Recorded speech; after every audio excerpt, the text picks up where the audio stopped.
Hello বন্ধুরা, কেমন আছো সবাই? মনমের মিনি ব্লগে সবাইকে স্বাগত জানাই। তো চলো, নিয়ে চলে এসেছি একটা নতুন ভিডিও। চলে গেছিলাম বরযাত্রী, কাছেই ছিল বাড়ির। তো ডেকোরেশনটা জাস্ট ওয়াও হয়েছিল, তাই ভিডিওটা করেই নিলাম। তোমাদের কেমন লাগছে অবশ্যই জানিও। আর প্রথমেই বরযাত্রী গিয়েই ফার্স্টে যেটা কাজ, টিফিন নিয়ে নিয়েছিলাম, সেটার ভিডিও করা হয়নি। দেন চলে গেছিলাম স্টলে ছিল মকটেল, পান, ফুচকা, ভেজ পকোড়া, কফি, এসব সবগুলোই মোটামুটি ট্রাই করেছিলাম, সবগুলোই খুব ভালো হয়েছিল। দেন ঘোরাফেরা করে একটু ফটো তুলে, একটু ফটোশ্যুট করে, বরের সাথে একটু র্যাম্প ওয়াক করে, যাই হোক চলে গেছিলাম খাবার টেবিলে। মাঝখানে অনেক নাচানাচি এনজয় অনেক করেছি।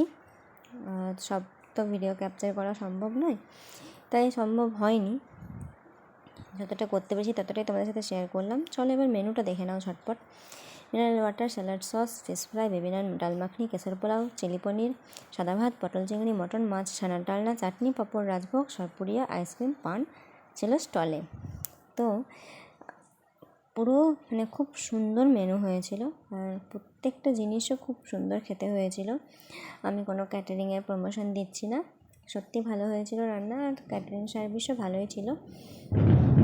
তো এই দেখো আমার লুক, আমি নিজেই সাজুগুজু করেছিলাম, আর আমার বর ছবি তুলে দিয়েছিল, এটা একটা ননদ তুলে দিয়েছিল। তো যাই হোক, আমাদের দুজনকে কেমন লাগছে একসাথে অবশ্যই জানাবে। আর ভিডিওটা ভালো লাগলে অবশ্যই লাইক, কমেন্ট, শেয়ার, সাবস্ক্রাইব করে দেবে। টাটা, দেখা হচ্ছে পরের একটা ভিডিওতে।